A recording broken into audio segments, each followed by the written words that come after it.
Yo, what's poppin', my people? It's your boy Crooks the Great, and I'm back at you guys with another banger of a UFC 5 video. And in today's video, we're going to be talking about 3 ways you could help prepare yourself for UFC 5 while still playing UFC 4. Now, before we even get started, look at this new screenshot they dropped of Sugar Sean O'Malley and Merab in UFC 5.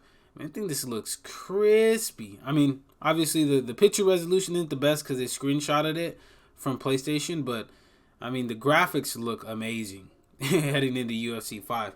But let's go ahead and jump into the 3 things that you could be doing on UFC 4 to help you prepare for UFC 5. And the first thing is learning all the grappling transitions on the ground in UFC 4.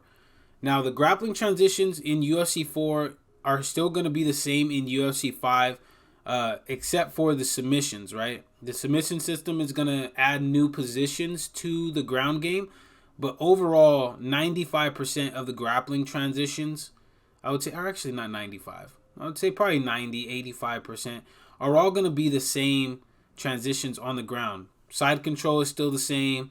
Half guard is still the same. Full mount, full guard, all that different stuff is still going to be the same outside of the submission transitions. So if you're not used to grappling on the ground in UFC 4, you're primarily a striker, I would highly suggest you get in the lab and start to learn all of these grappling transitions. The better you get at denying them, the better you get at transitioning to them in UFC 4, the better you're going to be once UFC 5 does drop, because it's pretty much the same grappling system outside of the new submission positions, which in itself is going to make a bigger deal than I think people realize, but you help yourself out by learning the grappling transitions. The second thing that you could be doing in UFC 4 to help yourself heading into UFC 5 is learning how to set up takedowns. Now, this is going to be important because, as we know, UFC 5 is going to have a new submission system, and people are not going to be wanting to get taken to the ground. So, in order for you to be able to get your opponents to the ground and utilize this new system, you're going to have to understand how to set up takedowns effectively. And I know this has been a big issue for a lot of grapplers in UFC 5. Ones that don't spam Osotogari trips and the broken double legs and stuff like that, which the double legs are fixed in UFC 5, thankfully. It's going to be a little bit of an issue to get a takedown in UFC 5. So you want to start to learn how to set up takedowns off of your striking. You want to learn how to strike a little bit, get some good combinations, go into practice mode, really hone in on learning how to land strikes in order to set up takedowns. And this is going to benefit you not only at the beginning of UFC 5, but if you're going to try to compete in UFC 5 in general. Because once you get into these leagues, these guys are not just going to let you have easy takedowns. I'm not going to front with you. They're not going to let you have easy takedowns. They're going to try to deny, especially in these kind of matchups right here, like you see on screen with Sean O'Malley and Merab. If you're wanting to be using a grappler, you're going to have to learn how to set up takedowns with your hands. So I'd highly suggest you get in the lab. And at this point, ranked championships should be used as a playground. You should be testing things out, learning how to do different things heading into UFC 5. And one of the things being learning how to set up takedowns off of the GA, off of a landed combination, and then how to keep your opponent down with learning the grappling transitions. So those things are going to go hand in hand. And the third and last thing that I have that you could be doing in UFC 4 to prepare yourself for UFC 5 is learning the range. Learning the ranges on the feet. Now, this is going to be a very big thing because this is where I think a lot of people are going to struggle once UFC 5 comes out. Because the footwork speed isn't as fast.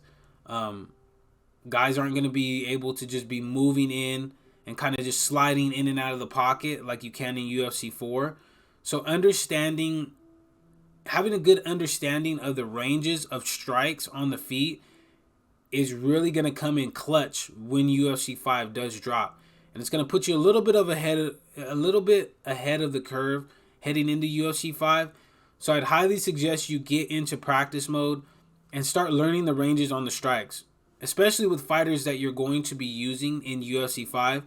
So if you're going to be using Sean O'Malley, or you're going to be using Aljamain Sterling, or or anybody up in lightweight, Charles Oliveira, you're going to want to start to get a good feel on the ranges of how these guys strike, because their reaches aren't going to change.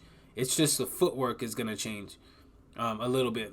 Maybe not on guys like Sean O'Malley, but anybody else that doesn't have high footwork stats. So I would highly suggest you get in there, start getting better at judging ranges, understanding what lands where, what your fighter's strengths are as opposed to their weaknesses, because a lot of them aren't going to change heading into UFC 5, right? A lot of fighters haven't changed too much in real life, so they're pretty much going to be the same as their counterparts in UFC 4. So learning the range, learning the distance, learning the combinations, learning when to get out of the pocket, what lands where, learning how to hit step back head kicks, and all that different stuff is really going to pay dividends for you guys when you start to play UFC 5. So get in UFC 4's lab, use ranked as practice mode against other high level players. You guys have been seeing me, for those of you guys that have been tuned into K Youngblood's stream yesterday, I fought him. I've been kind of just playing on ranked again, just to keep my rhythm with the distance, because I felt like that was something that really helped me when I was playing the beta. Yes, the footwork was different, but because I was so comfortable with the ranges, I was able to adapt a little bit more quickly than I feel like I would have if I didn't practice those things in UFC 4. But that's it for the video, guys. If you guys did enjoy this video, make sure to slap that subscribe button, as well as slap that like button if you're new to the channel. I do post MMA gaming content on this channel daily, as well as, maybe I post some undisputed content on the channel every now and again. But also drop a comment in the comment section and let me know, what do you guys think you could be doing in UFC 4 to help you train for UFC 5? Maybe there's something that I missed. Maybe there's something that you guys are currently doing that I'm not doing. So let me know in the comment section, and feel free to disagree or agree with me.